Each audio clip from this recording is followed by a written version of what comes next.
Bonsoir, la question fait débat depuis longtemps sans qu'aucune réponse formelle puisse être apportée.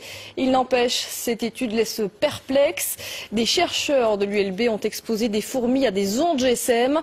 Très vite, les animaux sont non seulement désorientés, mais ils perdent de 50% de leur capacité, un résultat qui donne à réfléchir. Jimmy Méo et Kinerkan.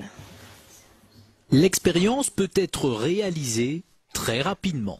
Poser un téléphone portable au milieu d'une société de fourmis et déjà instantanément, les premiers effets sont visibles. Vous voyez que celle-ci n'a plus sa locomotion normale. C'est plus faire aller ses pattes, c'est parce qu'elle a été trop longtemps près des ondes.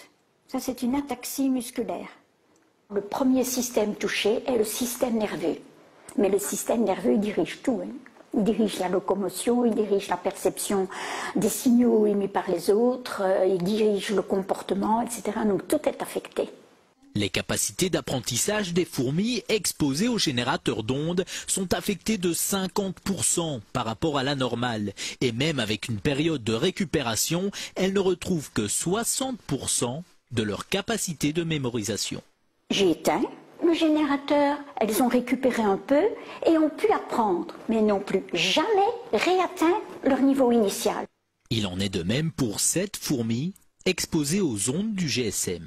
Si on arrête tôt l'expérience, elle va récupérer. Si on continue, elle va mourir. Les dangers pour l'homme sont aussi à prendre au sérieux. Par exemple, l'oreille à laquelle on colle notre téléphone est très sensible. Imaginez les structures que nous avons dans l'oreille. Nous avons des cellules ciliées dans l'oreille. Déjà dans l'oreille moyenne, la trompe d'Eustache, mais après, pour l'équilibre, pour le son, ce sont des cellules terriblement fragiles. Les conseils, éloignez votre appareil, pas d'utilisation pendant trop longtemps. Et contre les insectes nuisibles, un petit générateur d'ondes pourrait ainsi faire office d'insecticide.